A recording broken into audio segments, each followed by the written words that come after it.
Hello students, मुझे उम्मीद है कि फर्स्ट वीडियो जो अपलोड किया गया था 2 दिन पहले और उसमें चैप्टर नंबर 1 का जो इम्पोर्टेंट जितने भी क्वेश्चन थे सभी को उस वीडियो में डाला गया था। तो आप सब ने उस वीडियो को देखकर तैयारी कर चुके होंगे। अगर नहीं किए हैं या नहीं देखे हैं उस वीडियो को तो वीडियो का लिंक डिस्क्रिप्शन बॉक्स में मिल जाएगा। सबसे पहले आप उस वीडियो को ज़रूर देख लीजिएगा।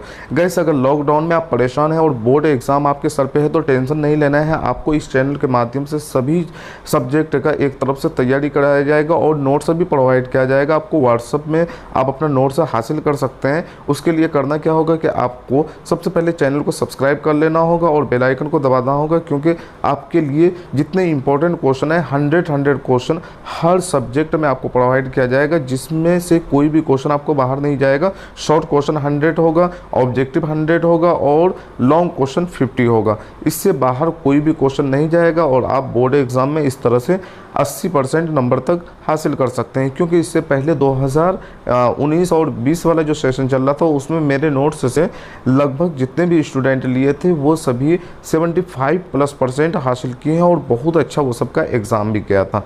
तो आप भी इस तरह से तैयारी कर सकते हैं। लॉकडाउन का आप पे कोई भी किसी तरह का इफ़ेक्ट नहीं पहुंचा सकता है और आप बहुत अच्छा नंबर हासिल कर सकते हैं। तो चलिए मैं आपको सेकेंड चैप्टर जो है उसका जो भी इम्पोर्टेंट क्वेश्चन बनता है उस सभी को मैं आपको प्रोवाइड करता हूं। और अगर चैनल पे आप न्यू है तो चैनल को सबसे पहले सब्सक्राइब कर दीजिए और आपको अगर वीडियो पसंद आए तो वीडियो को लाइक ज़रूर कीजिएगा। तो चलिए हम लोग चैप्टर को शुरू करते हैं और इसमें जो भी इम्पोर्टेंट ऑब्जेक्टिव क्वेश्चन बन पाएगा उस सभी को मैं आपको प्रोवाइड करने वाला हूं। तो केमिस्ट्री का जो चैप्टर नंबर 2 है उसका नाम है अम्ल, क्षार एवं लवण। इसे इंग्लिश में बोला जाता है एसिड एंड बेस। बहुत ही इंपॉर्टेंट चैप्टर है। इस चैप्टर में से हर साल हर बोर्ड में कम से कम 5 से 6 क्वेश्चन तो पूछना तय है मिनिमम, लेकिन मैक्सिमम कभी कभी 10 से 12 क्वेश्चन भी पूछा जाता है। तो इसीलिए वीडियो को बिना स्किप किए व लास्ट तक देखें। आपको ऑब्जेक्टिव में 4 ऑप्शन दे के नहीं मैं समझाने वाला हूँ, 4 ऑप्शन वाला बाद में मैं तैयारी कराऊंगा, लेकिन अभी जो है मैं एक एक ऑप्शन करके याद करवाता हूँ। तो जिसमें पहला क्वेश्चन है किसी भी उदासीन विलयन का पीएच मान कितना होता है। यह क्वेश्चन आपको दिया हुआ है तो पीएच मान को सबसे पहले हम लोग को समझना है, तभी हम लोग इस चैप्टर को आसानी से समझ पाएंगे। तो चलिए 0 से लेकर 14 तक मैं एक नंबर लिखा हूँ, जिसमें 7 नंबर जो है मैं मिडिल में लिख रहा हूँ। तो पीएच स्केल में भी इसी तरह से नंबरिंग रहता है 0 से लेकर 14 तक, और जो मिडिल में होता है वो 7 उसको हम लोग उदासीन बोलते हैं, और 7 से जो बड़ी संख्या होगी उसको हम लोग क्षारीय बोलते हैं, और 7 से जब पीछे आएंगे यानी 0 तक वो अम्लीय नेचर का होता है। ये चीज़ आपको इस चैप्टर में याद रखना है। इससे आपका बहुत सारा क्वेश्चन बहुत आसानी से भी सॉल्व हो जाएगा। तो चलिए हम लोग यहाँ पे जो क्वेश्चन पूछा जा रहा है कि किसी भी उदासीन विलयन का पीएच मान कितना होता है, तो इसके लिए आप अब आसानी से आंसर दे सकते हैं कि पीएच मान 7 जिस भी विलयन का होगा वो उदासीन होगा। तो ये आपका फर्स्ट क्वेश्चन का आंसर था। 4 ऑप्शन दिया हुआ रहेगा तो उसमें से आपको इसी को चूज़ करना है। तो चलिए क्वेश्चन नंबर 2 है। इसमें कोई विलयन लाल लिटमस पत्र को नीला कर देता है तो उसका पीएच मान क्या होगा। तो गाइस सबसे पहले मैं बता दूं कि जितना भी क्षारीय नेचर का विलयन होता है वो लाल लिटमस पत्र को क्या बोल रहे हैं हम, लाल लिटमस पत्र, यानी लाल लिटमस पत्र को हमेशा नीला बना देता है। तो क्षारीय विलयन का पीएच मान सबसे पहले कितना होगा ये तो आपको पता है। 7 से अधिक अगर होगा पीएच में उसका वैल्यू तो हम लोग क्या बोलेंगे वो क्षारीय है। तो लेकिन हम लोग 7 से ऊपर 14 तक जाएंगे तो सभी विलयन जो है लाल लिटमस पत्र को नीला ही करता है। लेकिन आपके क्वेश्चन जो रहता है बोर्ड में वो 10 दिया हुआ रहता है, यानी पहले तो 7 से नीचे वैल्यू दे देगा उसके बाद 10 देगा, तो आप कंफ्यूज कर जाएंगे। तो आंसर आपको 10 याद रखना है इस क्वेश्चन के लिए, बस सिंपली और कुछ नहीं। और चलिए नेक्स्ट क्वेश्चन आपका है 3 नंबर में, जिसमें कह रहा है बेकिंग पाउडर का अनुसूत्र क्या है। बेकिंग पाउडर का अनुसूत्र हो जाता है NaSCO3, जिसको हम लोग खाने वाला सोडा भी बोलते हैं। तो उसके बाद 4 नंबर का जो क्वेश्चन है वो है आपका जिप्सम का रासायनिक सूत्र क्या है। बहुत ही इंपॉर्टेंट क्वेश्चन है आपके बोर्ड एग्जाम के लिए। हमेशा इस क्वेश्चन को रिपीट किया जाता है, बार बार पूछा जाता है, इसीलिए आपको इसको याद रखना है। अगर कॉपी है तो फटाफट इसको लिख लीजिए। इसका जो सूत्र है वो है CaSO4.2H2O, डॉट के बाद 2H2O लगा होगा तो वो जिप्सम है। तो चलिए अब अगला क्वेश्चन है आपका बुझा हुआ चूना का अनुसूत्र क्या है। तो बुझा हुआ चूना को जो अनुसूत्र है वह है CaOH होल 2। ये जो है आपके क्वेश्चन 5 नंबर का जो है ये भी बहुत इंपॉर्टेंट क्वेश्चन है, इसको भी बोर्ड में बार बार पूछता है। तो चलिए नेक्स्ट क्वेश्चन 6 नंबर को हम लोग पढ़ते हैं। इसमें कह रहा है कि टार्टरिक अम्ल किस में पाया जाता है। तो टार्टरिक अम्ल जो पाया जाता है वो इमली में पाया जाता है गाइस, इसको आपको याद रखना है। तो अब नेक्स्ट क्वेश्चन की तरफ बढ़ेंगे हम लोग। तो नेक्स्ट क्वेश्चन भी आपका उसी तरह का है, लेकिन ये भी क्वेश्चन बहुत ही इंपॉर्टेंट है। इसको जो है हर दूसरे साल में रिपीट किया जाता है, ये देखा गया अभी तक, जिसमें कह रहा है कि चोटी के डंक और नेवल के डंक में कौन सा अम्ल पाया जाता है। तो इसमें आपको जनरली चोटी का ही नाम दिया हुआ रहता है, नेवल का नहीं, यानी सांप के बारे में नहीं जिक्र किया जाता है। तो इसमें आपको मिथेनोइक अम्ल पाया जाता है, यह आपको याद रखना है इस साल के लिए, ये भी क्वेश्चन इंपॉर्टेंट माना जाता है। तो चलिए अब नेक्स्ट क्वेश्चन हम लोग चलते हैं क्वेश्चन नंबर 8 में, जिसमें आपको कह रहा है हमारे शरीर में pH कितने परास के बीच कार्य करता है। तो हम लोग का शरीर का जो pH मान होता है वो 7.0 से लेकर 7.8 तक रहता है, यानी क्षारीय नेचर में हमारा शरीर कार्य करता है। तो ये भी आपको याद रखना है। और उसी तरह से आपका 9 नंबर का जो क्वेश्चन है वो है आपका किसी लाल तप्त लोहे पर जलवाष्प प्रवाहित करने पर कौन सा यौगिक प्राप्त होता है। तो जब भी हम लोग तप्त लोहे पर जलवाष्प प्रवाहित करते हैं तो उसमें बनेगा Fe3O4। तो ऐसा भी बोल सकते हैं जब हम लोग गर्म पानी पर लोहे डालते हैं तो कौन सा यौगिक बनता है, तो उसका आंसर सेम हो जाएगा। तो चलिए 10 नंबर क्वेश्चन में चलते हैं। इसमें कुछ क्वेश्चन की संख्या बड़ी होगी, ज़्यादा होगा, सॉरी। रीज़न यह है कि इसमें क्वेश्चन हमेशा ज़्यादा पूछा जाता है। कहा गया है कि अपच का उपचार करने के लिए निम्न में से किस औषधि का उपयोग किया जाता है। 4 ऑप्शन रहेगा, उसमें से आपका आंसर जो होगा वो हो जाएगा एंटासिड। तो एंटासिड का यूज़ हम लोग करते हैं अपच का उपचार के लिए। तो आपका नेक्स्ट क्वेश्चन जो है ये इम्पोर्टेंट है, जिस तरह से मैं अभी आपको बताया था कि जिप्सम का जो क्वेश्चन है वो बार बार पूछा जाता है, तो उसी जगह पे संगमरमर भी बार बार पूछा जाता है कि संगमरमर का रासायनिक सूत्र क्या है। तो इसका हो जाएगा CaCO3। अब नेक्स्ट क्वेश्चन है कि बेकिंग सोडा का रासायनिक सूत्र क्या है।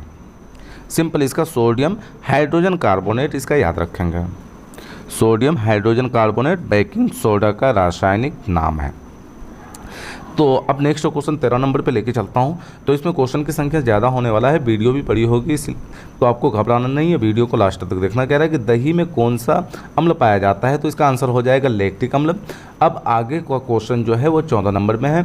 कह रहा है कि दांतों का क्षय कब प्रारंभ हो जाता है। जैसे बूढ़ा सबका देखते हैं कि हम लोग दांत टूटने लगता है, तो ये कह रहा है कि कब टूटना स्टार्ट हो जाएगा। तो इसका आंसर हो जाएगा मुंह का pH जब 5.5 से कम होगा, यानी 5.5 से कम होने लगता है तो दांत का क्षय होना प्रारंभ हो जाता है, यानी टूटना स्टार्ट हो जाता है। अब नेक्स्ट क्वेश्चन है, और इस क्वेश्चन को आप याद कर लेंगे, कॉपी में अभी का अभी लिख लीजिए। कह रहा है कि प्लास्टर ऑफ पेरिस का रासायनिक सूत्र क्या है। प्लास्टर ऑफ पेरिस जो कि आपका जिप्सम की तरह ही इसका भी सूत्र नज़र आ रहा होगा, जिसमें लिखा हुआ है CaSO4, यहाँ पे होल 2 के रूप में यूज़ हुआ है, जिसमें कह रहा है CaSO4 होल 2 डॉट H2O। लेकिन हम लोग जब जिप्सम पर का बता रहे थे उसमें बता रहे थे हम लोग CaSO4, उसके बाद डॉट देते हैं तब हम लोग लिखते हैं H2O, लेकिन 2 जो अणु होता है वो H2O का होता है। तो यही दोनों में अंतर है, इसीलिए ये थोड़ा सा कन्फ्यूजन टाइप का क्वेश्चन है। अब उसका जो दूसरा नाम होता है प्लास्टर ऑफ पेरिस का, वह है CaSO4 डॉट हाफ H2O। ये दोनों ही फॉर्मूला सेम है, लेकिन एक बैलेंस किया हुआ है इधर दूसरे तरीके से, इसीलिए देखने में अलग अलग लग रहा है। तो अब नेक्स्ट क्वेश्चन आपको याद भी होगा शायद मेरे ख्याल से। इसमें कह रहा है कि आयोडीन की कमी से कौन सा रोग होता है। आयोडीन की कमी से, ये इंपॉर्टेंट क्वेश्चन है, हमेशा पूछा जाता है। तो आयोडीन की कमी से घेगा रोग होता है, इसलिए हम लोग जनरली नमक का जो यूज़ करते हैं वह आयोडीन युक्त करते हैं ताकि घेगा का रोग ना हो जाए हम लोग को। अब यहाँ देखिए क्वेश्चन नंबर 7 में कह रहा है कि 7 से कम pH मान वाले पदार्थ की प्रकृति कैसी होगी। अभी तो ऊपर देखे थे अगर 7 pH मान था तो वो आपका अम्लीय था, अगर 7 से कम है तो सॉरी वो जनरली 7 से अगर कम होगा pH मान तो वह अम्लीय होगा, अगर 7 से अधिक होगा तो वह क्षारीय होगा। अगर हम लोग pH मान सिर्फ बोलते हैं कि 7 है तो वो उदासीन होता है। तो तीनों क्वेश्चन इसमें ऐड किया हुआ है एक तरफ से, तो इसको आप एक एक करके पढ़ भी सकते हैं। जैसा कि यहाँ क्वेश्चन नंबर 19 में दिया हुआ है कि 7 pH का मान वाले पदार्थ की प्रकृति कैसी होगी। तो अभी तो मैं बोला कि उदासीन होता है, तो आपको उदासीन याद रखना है। तो अब नेक्स्ट क्वेश्चन में चलते हैं, जो 20 नंबर का क्वेश्चन है। इसमें कह रहा है कि खाने वाला सोडा का रासायनिक नाम क्या है। तो गाइस खाने वाला सोडा का जो रासायनिक नाम है, अभी ऊपर में भी मैं बताया था कि इसका जो रासायनिक नाम है वह है सोडियम बाइकार्बोनेट, जिसका सूत्र है NaHCO3। आपको दोनों याद रखना है, एक तो रासायनिक नाम याद रखना है, दूसरा उसका सूत्र भी याद रखना है। दोनों में से कोई भी क्वेश्चन आपको पूछा जा सकता है बोर्ड एग्जाम में, और पूछता ही है दोनों में से कोई एक। तो अब चलिए इसमें क्वेश्चन कह रहा है, क्वेश्चन नंबर 21 में, कि हैवर विधि द्वारा अमोनिया बनाने में किस गैस का प्रयोग करते हैं। सबसे पहले तो क्वेश्चन आपको ऐसे याद रखना है कि हैवर विधि द्वारा क्या बनाया जाता है, यानी किसको तैयार किया जाता है। हैवर विधि द्वारा तो उसका तो आंसर हो जाएगा अमोनियम, लेकिन उसमें जो गैस यूज़ होता है वह है हाइड्रोजन गैस। तो आपको ले चलता हूँ नेक्स्ट क्वेश्चन में। इसमें कह रहा है कि हमारे पेट यानी उदर में कौन सा अम्ल उत्पन्न होता है। तो हमारे पेट में जो है, हमारे पेट कह लीजिए, आपका पेट कह लीजिए, हर किसी के पेट में जो अम्ल पाया जाता है वह है हाइड्रोक्लोरिक अम्ल। मेरे ख्याल से आपको याद हो रहेगा। तो हाइड्रोक्लोरिक अम्ल जो है हमारे पेट में पाया जाता है, यानी हमारे पेट में उत्पन्न होता है। तो इस तरह से अब आपको नेक्स्ट क्वेश्चन में लेके चलता हूँ, जिसमें कह रहा है नींबू में कौन सा अम्ल पाया जाता है। तो नींबू में सिट्रिक अम्ल पाया जाता है। और उसी तरह से नेक्स्ट क्वेश्चन आपका हो जाता है, एसिटिक अम्ल का आयुर्वेदिक नेम क्या है। इंपॉर्टेंट क्वेश्चन है, याद रखना है। इसका जो रासायनिक नाम है वो है इथेनोइक अम्ल। ओके, तो चलिए हम लोग आगे 25 नंबर क्वेश्चन को आप पढ़ते हैं, जिसमें आपका क्वेश्चन दिया हुआ है, जल की अस्थायी कठोरता हटाने के लिए किस का उपयोग किया जाता है। तो जल, जैसे जनरली हम लोग क्या करते हैं ना, टैंकी में जल रहता है, उसमें हम लोग कुछ अलग से मिलाते हैं ताकि वो जल शुद्ध हो जाए, किसी तरह का कोई भी कठोरता है तो वो ख़त्म हो जाए, अशुद्धि बैठ जाए या मर जाए, इस तरह से हम लोग यूज़ करते हैं। तो यूज़ जो करते हैं वो जो भी पदार्थ का, उसका नाम है सोडियम का, धोने का सोडा। आपको पता होगा कि धोने का सोडा जो है 2 तरह का होता है, एक होता है कैल्शियम और दूसरा होता है मैग्नीशियम, और उसके साथ बाइकार्बोनेट जुड़ा हुआ रहता है। तो इसीलिए हम लोग कैल्शियम या मैग्नीशियम के बाइकार्बोनेट याद रखेंगे। अब चलिए 26 नंबर का क्वेश्चन है, उसके बाद मेरे पास लास्ट क्वेश्चन बच जाएगा इस चैप्टर का। तो इसमें टोटल 27 क्वेश्चन मैं प्रोवाइड किया हूँ आपको, सभी इंपॉर्टेंट है, इससे बाहर क्वेश्चन नहीं जाएगी। तो इसमें कह रहा है कि पीएच में पी किसका सूचक है। जो पी आप स्टार्टिंग में लिखते हैं, कह रहा है कि वो क्या चीज़ को इंडिकेट कर रहा है। तो आपको इसको याद रखना है। हिंदी में इसको बोला जाता है पूषांश और दूसरा बोला जाता है इंग्लिश में इसको पोटेंज। तो आप पोटेंज को ही याद रखेंगे।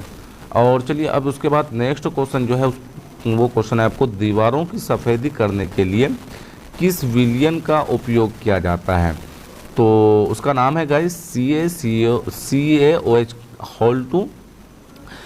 तो इसको हम लोग याद रखेंगे, ये भी बहुत इंपॉर्टेंट क्वेश्चन है। इसका दूसरा नाम जो अगर यौगिक का नाम पूछे तो इसका नाम बताना है आपको, कैल्शियम हाइड्रोक्साइड। तो चलिए लास्ट क्वेश्चन हम लोग इसको भी सॉल्व करते हैं, उसके बाद वीडियो को करेंगे एंड। कह रहा है कि शुद्ध जल का पीएच मान कितना होता है। जिस जल को हम लोग पीते हैं उसका पीएच मान कितना होता है। तो देखिए शुद्ध जल का पीएच मान होता है 7। तो अगर आपको नोट से चाहिए तो आप मेरा नंबर भी नोट कर सकते हैं, जो व्हाट्सअप नंबर है, आपका कॉल नहीं लगेगा। ये नंबर है आपका 75 45 93 38 02। इसमें आप व्हाट्सअप करके आप जो है 11th और 12th का भी नोट्स में बना चुका हूँ, आप उसको ले सकते हैं। उससे बाहर क्वेश्चन नहीं जाएगा। जिसे भी ज़रूरत है तो 12th और 10th बोर्ड के लिए आप मुझसे नोट्स ले सकते हैं, और आप अपना बोर्ड में बहुत अच्छा मार्क्स भी हासिल कर सकते हैं। मुझे उम्मीद है कि आपको वीडियो पसंद आई होगी। अगर वीडियो पसंद आई है तो वीडियो को लाइक कीजिए, चैनल पे अगर न्यू है तो चैनल को सब्सक्राइब करके बेल आइकन को दबा